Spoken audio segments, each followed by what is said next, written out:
Saya cita-citaku dulu itu mau jadi dokter, tapi untungnya saya tidak jadi dokter. Karena kalau saya jadi dokter, kira-kira banyak pasienku tidak beres. Kenapa? Karena antara kemampuan dengan perilaku kadang-kadang tidak sesuai, jadi bahaya. Untung saya tidak jadi dokter. Tapi saya selalu bilang begini, cita-cita itu kan pada akhirnya kita cuma punya harapan. Ya kembali lagi pada takdirnya. Sama seperti saya jadi wali kota, tidak pernah kubayang, tapi kan saya pernah jadi anak bupati. 2 periode juga bapakku. Waktu SD saya di Goa tinggal, sekolah di Makassar, antar jemput. Satu waktu dalam perjalanan pulang ke Goa, kan selalu orang tua itu punya cita-cita anaknya lebih besar daripada apa yang dia capai. Terlintas dalam pikiranku, sekarang bapakku bupati, berarti saya harus jadi gubernur atau wali kota. Itu ayalanku dalam paling banyak, demi Allah ini saya berhayal begitu. Kira-kira waktu saya menghayal begitu, ada malaikat lewat, tercatat nih, dikasih jadi wali kota. Jadi wali kota. Sebentar. Kalau saya tanya apa enaknya jadi wali kota, pasti kita sudah tahu. Sebaliknya, apa tidak enaknya jadi wali kota? Tidak ada yang tidak enak kalau jadi wali kota. Karena kita mau bilang tidak enak, tidak melayani masyarakat, nanti disumpah-sumpah enak semua. Oh, enak semua? Enak semua karena kalau dihadapi dengan kehilasan. Kadang-kadang kita mengumpet di dalam hati juga, mengeluh juga. Bayangkan kita harus menerima tamu selepas salat subuh. Baru kita mau keluar olahraga, ada yang sedang tamu. Dengan segala macam masalah. Baru kita mau tidur, ada. Kadang-kadang kita mengumpet dalam hati. Tapi tidak boleh kita mengatakan itu kita tidak suka. Itulah bagian daripada konsekuensi daripada seorang pejabat. Jangan kau mau jadi pejabat kalau kau tidak mau disusahi. Tapi yang banyak susah itu ketika tahu ajaran baru. Banyak orang datang, ini anakku mau masuk sekolah ini. Terus katanya banyak yang menghadap langsung. Banyak menghadap toh.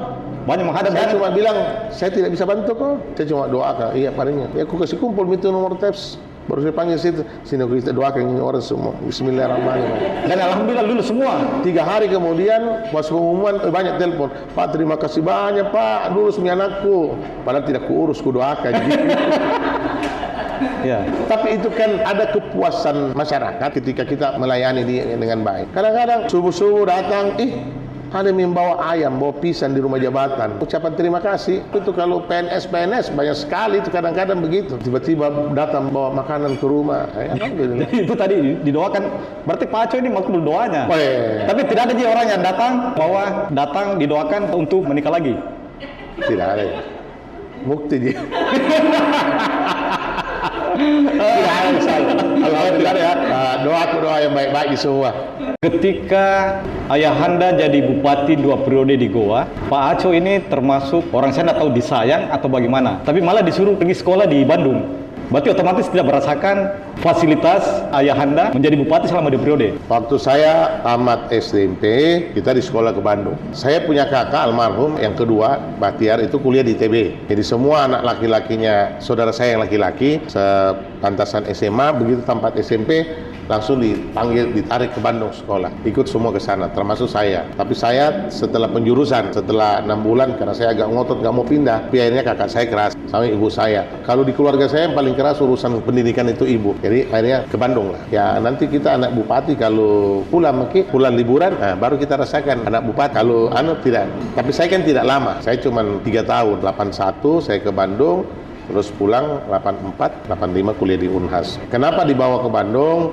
Ya memang orang tua punya harapan besar dalam sisi pendidikan sehingga kita dibawa ke Bandung.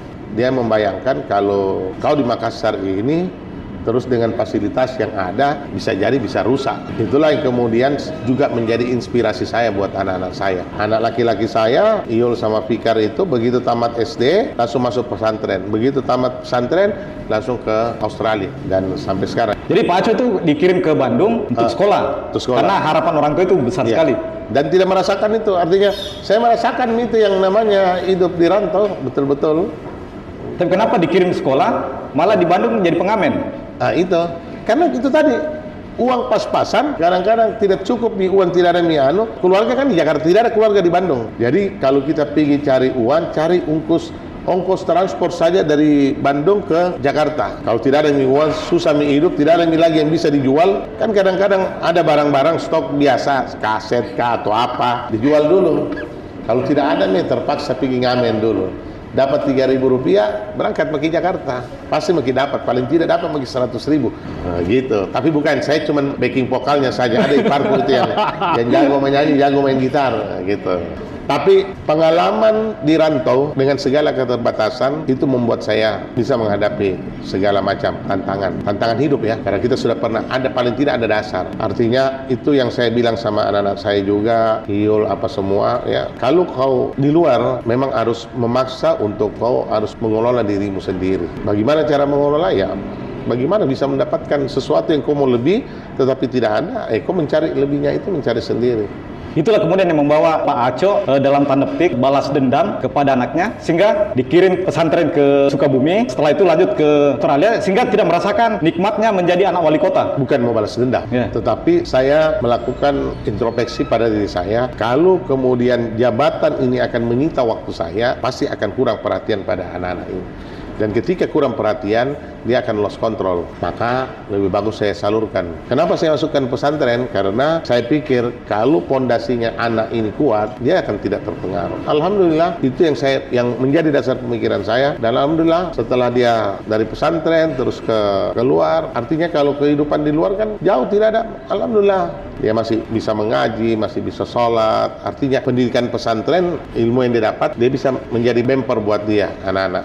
Kirimannya juga terbatas, 150. Oh tidak, kalau itu tidak ada. Kalau pesantren kan tidak pegang uang, karena kan boarding. Jadi tidak ada belanjanya sih. Utang saja di kantin, pokoknya makan saja di kantin. Baru kebetulan pesantrennya itu entah lewa-lewa, makanya 1 hari 5 kali. Makanya itulah yang menyebabkan Iul badannya bengkak seperti itu. Pernah ada suatu ketika Pak Aco ini berusaha untuk merubah hidupnya, dalam arti kata mencoba untuk berhenti merokok, tapi larinya katanya marah terus. Ya. Semua orang ditemui pasti dimarahi, orang tidak dikenal pun dimarahi. Sampai suatu ketika ada orang tahu kelemahannya Pak Aco, katanya dia panggil itu ada anak namanya Lisa. Ketika Pak Aco pergi salat, orang itu yang tadi dimarahi oleh Pak Aco, dia tidak tahu kesalahannya apa, menelpon Lisa. Lisa, kau kesini nak, cari kau sama bapakmu. Lisa itu kemudian datang, ini dari sekolah ini, dari SD Nusantara ya. Datang, terus duduklah Lisa di dalam ruangan wali kota. Terus begitu Pak Aco pulang dari salat, langsung dari marah, berubah 360 derajat menjadi senyum-senyum. Ini ajudanku ini, namanya Mulis. Dia tahu matematiku. Kalau saya sudah marah di kantor, ya dia telepon Lisa. Lisa, pergi cepat ke sini nak. Ada Kentucky di kamarnya ayah. Sudah. Ketika saya turun sholat zuhur di masjid itu di kantor kalau azan pokoknya rapat pun kita break dulu. Begitu saya masuk, ada Lisa yang tadinya marah-marah, padahal dari masjid sudah tidak marah. Tapi itu tadi banyak canda. Itu Mulis punya cerita itu, dia tahu. Jadi kadang-kadang orang tanya juga, Mulis bagaimana situasi Mulis yang kau datang di sini? Kenapa? Mengkerut. Sudah warningnya dari Mulis itu. Padahal kadang-kadang Mulis juga bodoh-bodohi juga ini karena malas melayani. Ada satu teman ya, cerita, biasa kalau dia mau minta uang sama saya, almarhum Ali Tunru, lalu jawabannya, Pak minta dulu sedikit, saya mau beli ini ya, ke Muhlis kok. Jadi jawaban SMS itu selalu ke Muhlis kok. Jadi itu SMS dia simpan terus. Jadi kalau tidak ada uangnya dia pergi mini Muhlis. Dia lihat memang dia telepon, Muhlis ada bapak? Ada. Oh ya saya mau kantor. Jangki. Biar saya ke kantor. Tidak bagus suasana kalau kau pergi kantor ini. Tapi dia pergi kantor. Terus dia tidak komunikasi. Langsung dia datang di Mulis.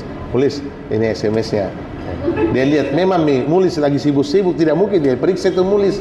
Tanggalnya, tanggal jamnya apa semua. Dia semua. Mana SMS-nya bapak? Ke Mulis kok. Dia sempat. Ya sebentar pi.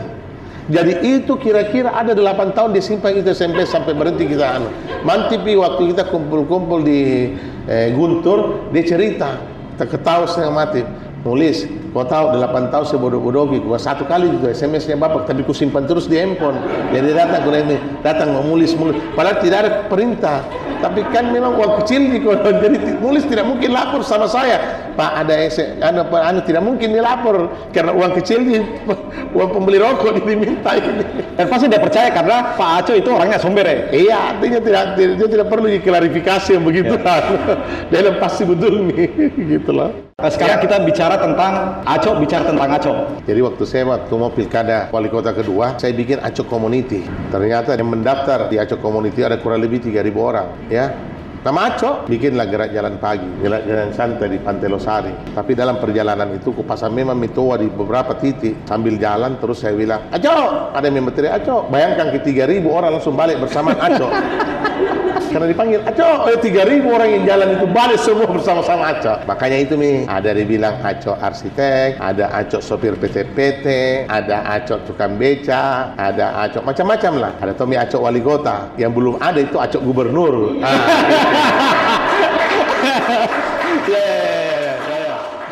Karena harus memang dibangun itu stadion, tidak boleh pindah dan tidak boleh pindah dari situ karena punya histori.